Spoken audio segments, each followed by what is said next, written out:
Salut mes chers élèves, toujours dans le souci de vous familiariser avec les types d'exercices sur la résolution d'une équation du second degré complexe, eh bien nous allons résoudre un nouvel exercice dans le cours d'aujourd'hui. Voici l'exercice.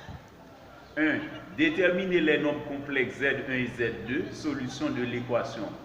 Ou IM de Z, solution de l'équation Z carré plus 2Z plus 2 égale à 0. Avec IM de Z1 supérieur à 0. Donc parmi ces deux Z1 et Z2, donc si on prend Z1 et Z2 comme bon l'ensemble, eh bien il n'y aura pas d'objectivité dans cette réponse. Donc pour qu'il y ait beaucoup plus d'objectivité, donc on exige à prendre Z1 comme le nombre complexe ayant la partie imaginaire pure strictement positive. Ok, donc c'est Z carré plus 2Z plus 2 égale à 0 que nous allons résoudre. Donc les solutions seront Z1, Z2, mais IM de Z1 doit être strictement positif. Cela signifie que l'autre solution va avoir assurément une partie imaginaire pure négative, strictement négative. Ok, maintenant, pour la deuxième partie, soit n un entier positif, calculer S2n égale à Z1 exposant n plus Z2 exposant n. Et pour la troisième partie, trouver une relation indépendante de n entre S2n et S2n plus 8. Ok, donc c'est cet exercice-là que nous allons résoudre. Je réclame d'ores et déjà vos attentions. Si vous n'êtes pas encore abonné à mon channel YouTube, je vous prie de bien vouloir le faire. C'est Jimmy Devey, votre enseignant de maths compétent et expérimenté. Maintenant, pour la première partie, nous avons pour devoir de résoudre cette équation du second degré.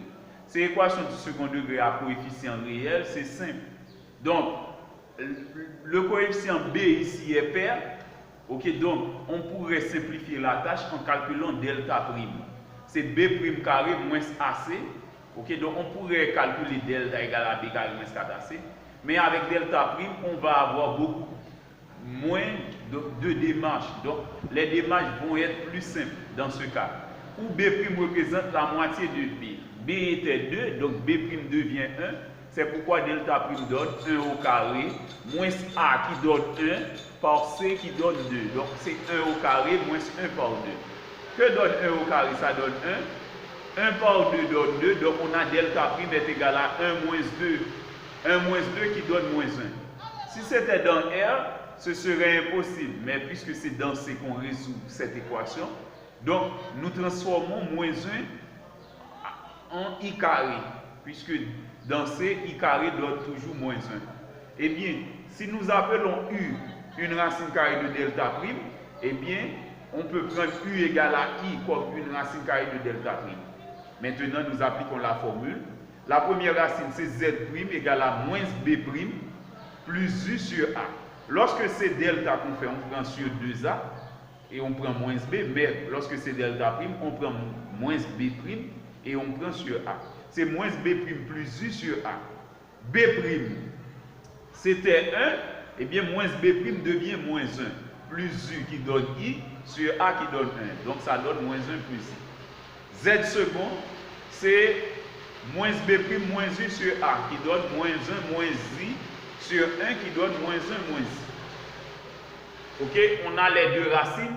Maintenant, pour pouvoir identifier Z1 et Z2, nous allons prendre Z1, le nombre complexe ayant la partie imaginaire pure strictement positive. C'est bien moins 1 plus I qui possède cette propriété. Donc Z1 donne moins 1 plus I et Z2 l'autre qui est moins 1 moins I. Ok, donc vous voyez, on a déterminé les deux nombres complexes Z1 et Z2 comme on l'avait bien demandé. Maintenant, dans la deuxième partie, on nous dit que n est un entier positif. Un entier positif n'est autre qu'un entier naturel. C'est un entier naturel. Donc n appartient à n. Maintenant, on suppose que Zs de n donne Z1 exposant n plus Z2 exposant n. Eh bien, on demande de calculer S de n. Eh bien, pour ce faire, on va utiliser la formule de Moivre.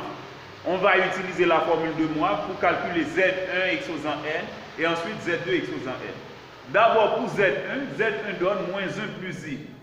Eh bien, le module de Z1, c'est la racine carrée de la partie réelle au carré, plus la partie imaginaire pure au carré. C'est moins 1 au carré plus 1 au carré. Moins 1 au carré donne 1, 1 au carré donne 1.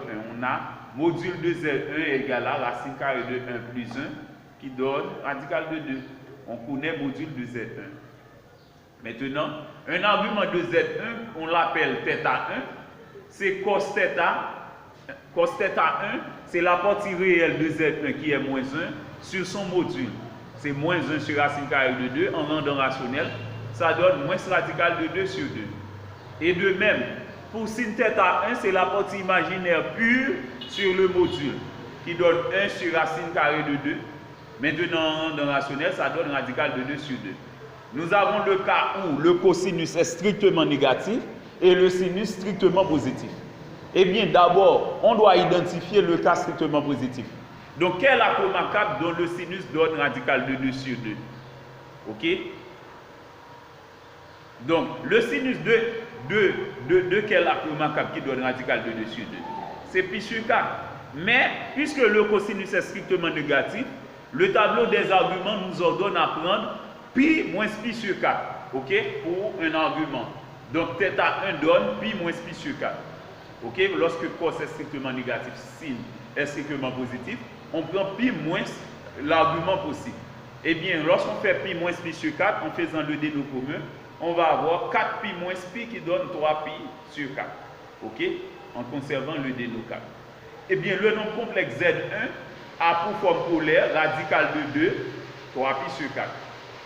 Maintenant, si nous pouvons remarquer, le nombre complexe Z2 lui-même est égal au conjugué de Z1.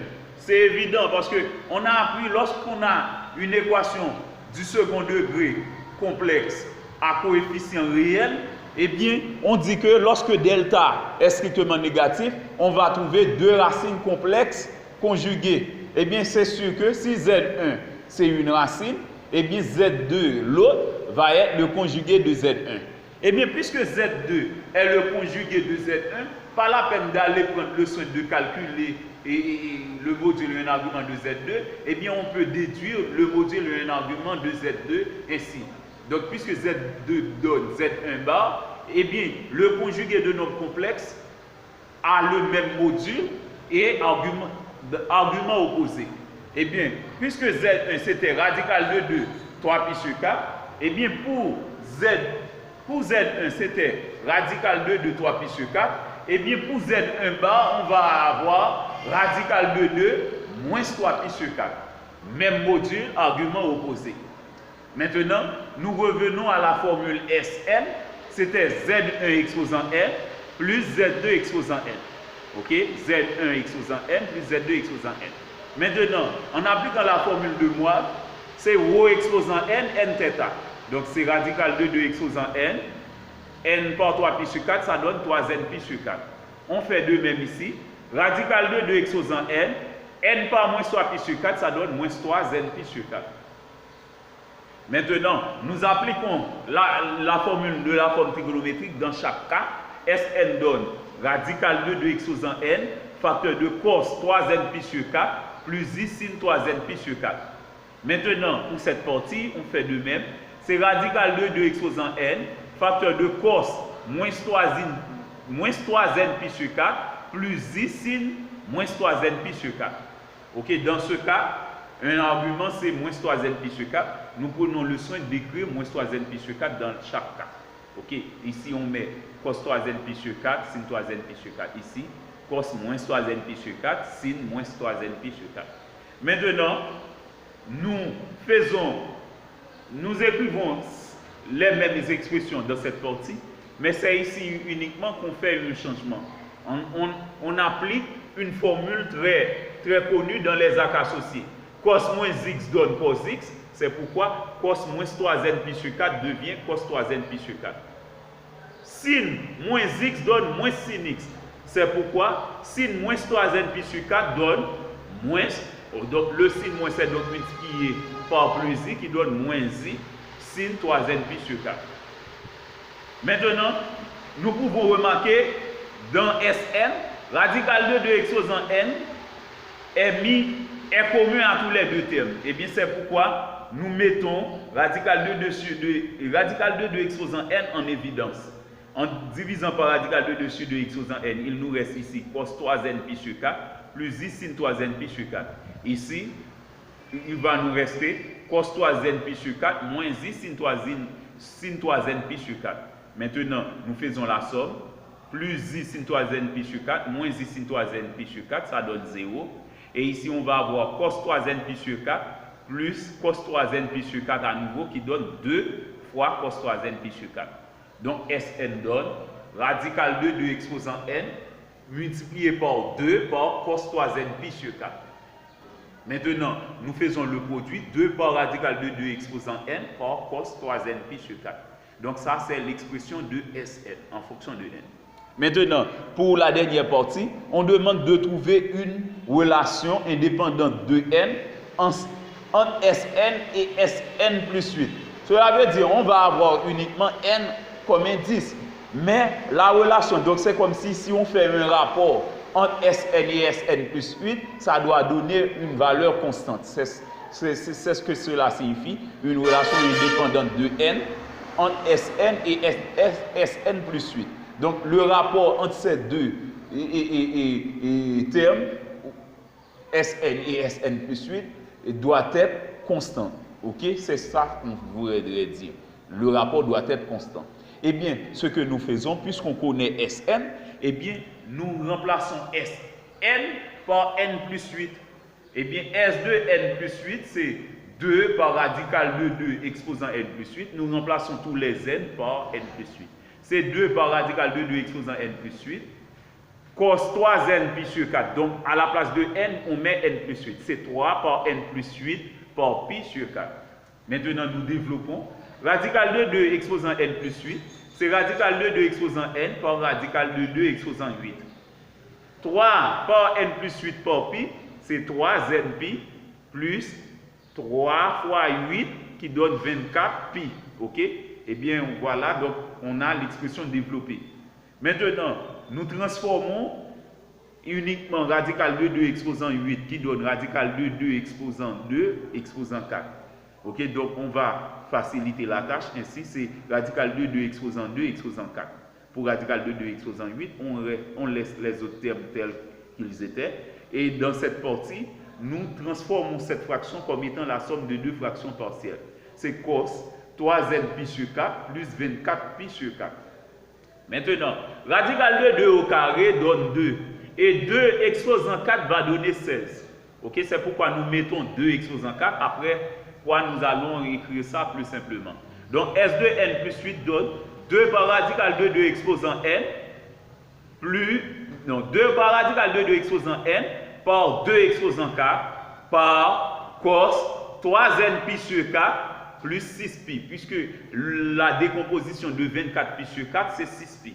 Ok, on a plus 6 pi. Ok, 24 pi sur 4, c'est 6 pi.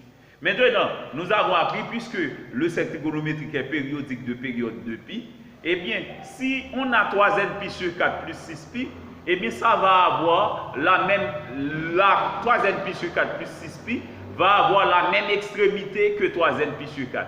Donc, pas la peine de considérer 6 pi, parce que 6 pi, c'est paire de pi, ça, c'est équivalent à 0. Donc, c'est comme si on avait cos 3n pi sur 4 uniquement.